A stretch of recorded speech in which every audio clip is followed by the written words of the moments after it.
so MSEN MBAHENEN TESE MBAHENEN na ha. Dumune MSEN yo ka nene. Te wasewelusha. Nase tsira tiyo. Tato wova.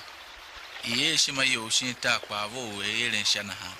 Nase kwa yang wasinyano yanga. Man dese nzo se die se kwa se demba ogbe nzo hele vese na ha. Man deze vese pe mene luga.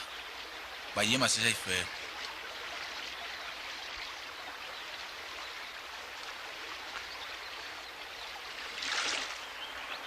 Son ne. Anane. Ke ne. Ne zuame. Man ne we abu ne. Gadia hamuru na sen ya na nguho. Mano na kere pa na zo me. Orwe madan we pa abu na.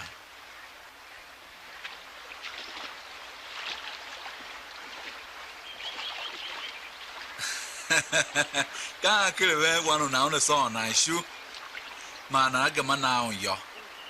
Shi one son na jike mana na on yese. Alwe nemba fere kwa ne fa na onu we ka do yo. Te wonu we lu sha pa, une na chi ajiji na hemba we se ne on ya. Ngo aro ne kwa ne. Asema de nya na she chi kwa ne yaga. Shi she chi kwa ne zelaga. Gadi a uma hamba kwa ya. Iyo pa hamba kondo. Nangene no guga. Ba lega. Ba sondu kpaga ba tiumbe shi nwuna kpaga na ha chi kwa awon ko sunve na baba na nja nyo naga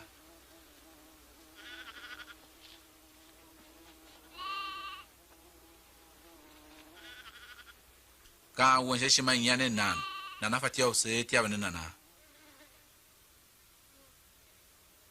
alo ne fatia oren ko chuku gaya shima nya yen wasinye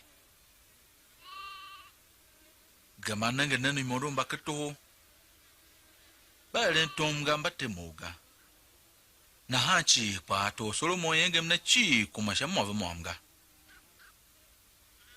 alu leondo una wuhana huwa keto hula yodo akalo ndonya kwele hiya kala ya ae na ma una fatia wuhana yoga nemba luna wajiji ukpene Tawe jiji wasu nan. Alwe jiji na wengu kpere shangishwana ha bana ka kono pu hende mo yo shi ifi je pa wo ngwe mo yen